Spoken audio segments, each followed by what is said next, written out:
When Mansa Musa died in 1337, his son, Mansa Musa, became king. Mansa Musa ruled for only 4 years before he died. He was replaced by his uncle Suleiman, who was Mansa Musa's brother. While Mansa Musa had been very popular with his subjects, Suleiman was intensely disliked. Nevertheless, he was a powerful and effective ruler of the empire. There is an unusually large amount of information about Mali during the reign of Suleiman because the Arab geographer Ibn Battuta visited the Mali Empire during the reign of Suleiman between 1352 and 1353, and he wrote about it. It was customary for rulers of Western Sudan kingdoms to hold what were called audiences, during which ordinary citizens could submit complaints and legal disputes. Since these sessions were held in public, Ibn Battuta witnessed some. His descriptions show that the royal court of Mali was as rich and splendid as any in medieval Europe. Ibn Battuta described the palace throne room as a lofty pavilion with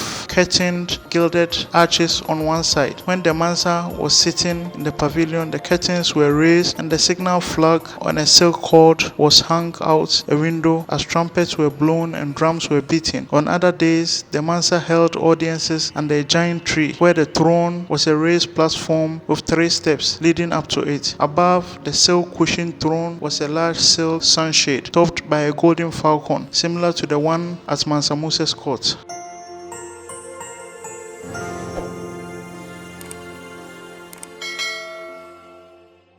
Whether in the palace or under the giant shade tree, the royal audiences were formal and grand. An honor guard of 300 soldiers lined up in ranks outside the palace gate, half armed with bows and arrows and half with lances, a weapon with a sharp iron point mounted on a wooden pole. 2 saddled horses and 2 rams were always present. The horses were kept ready for the king's use at any time, and the rams were believed to provide protection against witchcraft.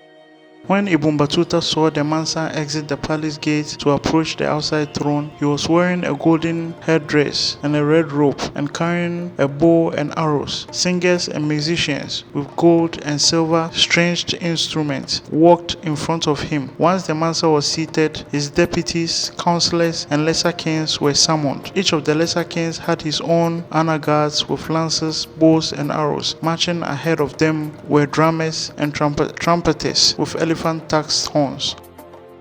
Among the events the Arab historian Ibn Battuta witnessed while in Mali was an attempt by one of Mansa Suleiman's wives to overthrow him. Rulers of the Mali Empire normally had many wives, but the first wife had a special status. Kasa was Mansa Suleiman's first wife. She was also his cousin, the daughter of his uncle on his mother's side of the family.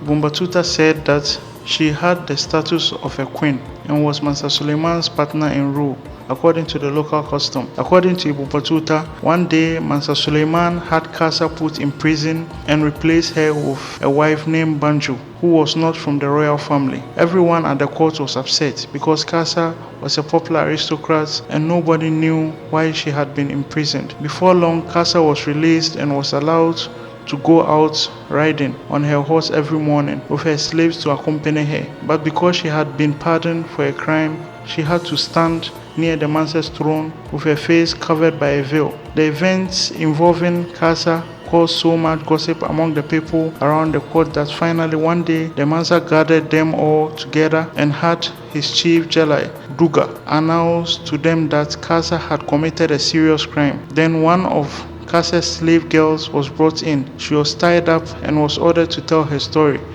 The slave girl said that Kasa had sent her to a cousin of Mansa Suleiman's named Jata, who had been sent away. Kasa's message was that her cousin should come back and remove the Mansa from power. Her message, according to the slave girl, said, "I and all the army are in your service." When the court officials heard this crime, they agreed that it was a great crime and said Kasa deserved to be executed. Kasa, who now feared for her life, left the palace and sought a safe place in the mosque.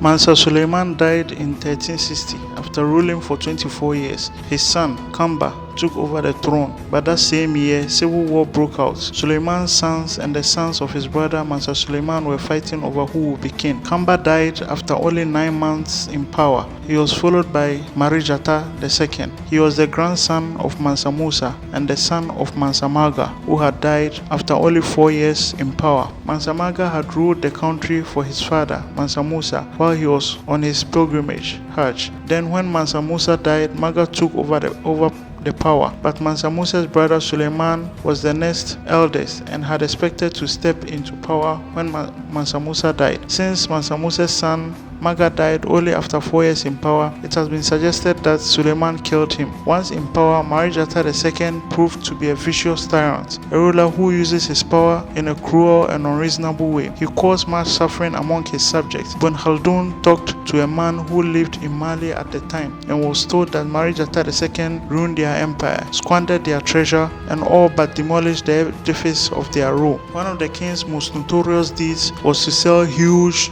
gold nuggets at a cheap price to some Egyptian traders. The person Ibn Khaldun interviewed described it as a boulder that was regarded as Mali's most precious national treasure. After years of abusing his subjects and stealing from his country, Jata II fell ill with sleeping sickness. Many Malians were probably relieved when he died 2 years later.